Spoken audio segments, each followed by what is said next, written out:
Okay, we're just going to spend a little bit more time on the cognitive approach, and just to give you an example of another study that was highly influential in this approach, and one of the earlier studies. So what we see is some work where stereotypes are defined as the attribution of general psychological characteristics to large human groups.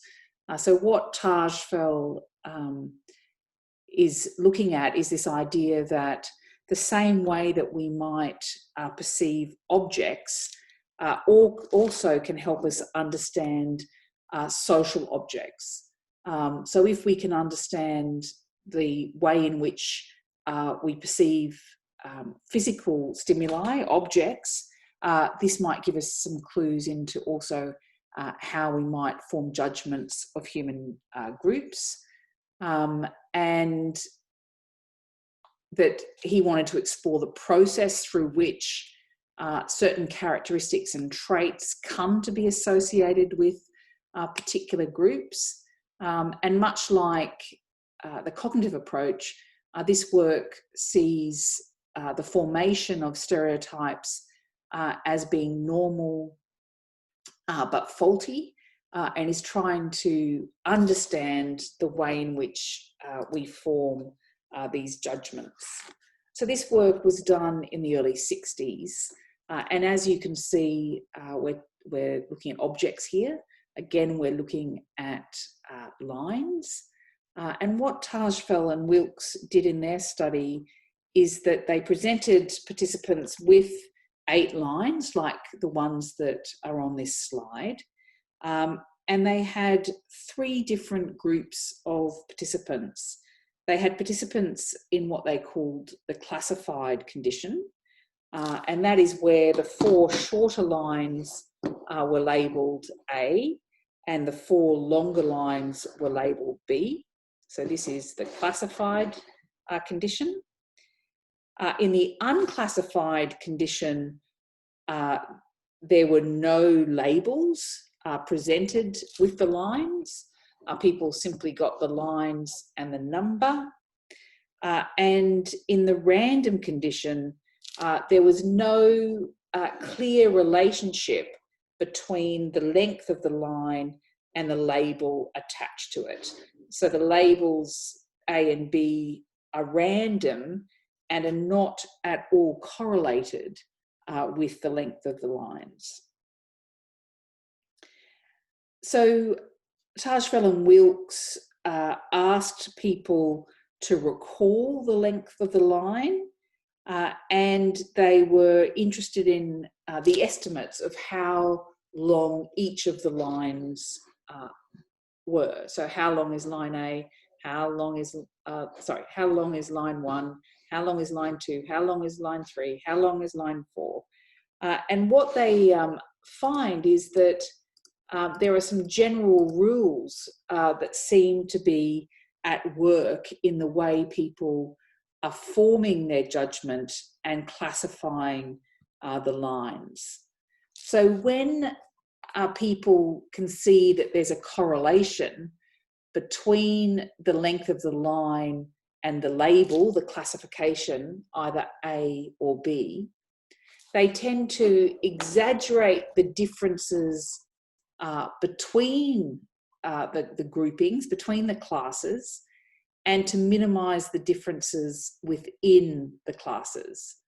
And Tajfel sort of argues that what we're seeing with judgments of the length of the lines could actually help us understand what is going on when we're looking at large human groups and the use of stereotypes. So there is both a tendency for people to minimize the differences within the group. So that's to do with the homogeneity. Everyone in the group is seen to be more similar to one another. And there's also this idea of extremity, where people are seeing the 2 groupings, the 2 classes, as being more different from one another.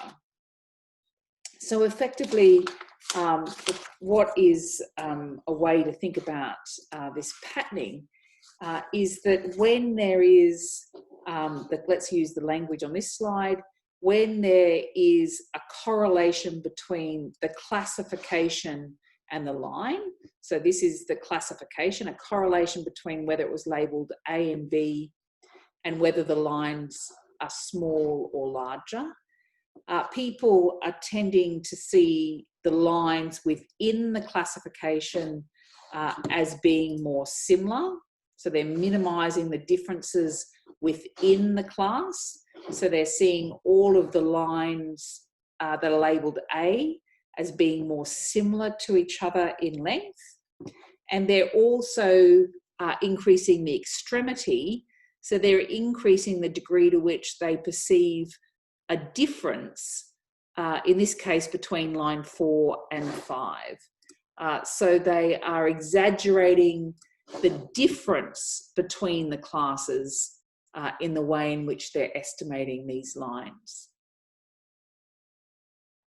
So we're going to have a live discussion question on the 26th where we can talk about these line studies.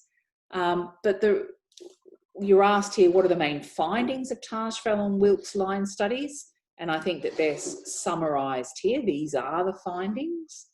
And why are they important for understanding stereotyping and prejudice is because Tajfel is showing that these are characteristics that we use as humans when we perceive objects, and that these characteristics of our judgment may help us explain what happens with stereotyping, where we start to see people within a group as being more similar to one another, and we start to see the differences between the groups as being greater. So perhaps exactly the same process that we use with lines is used in our judgment of social objects, such as other people. So I want you to spend some time thinking about the cognitive approach and thinking about the line studies, and to write out an answer to this live question number 2.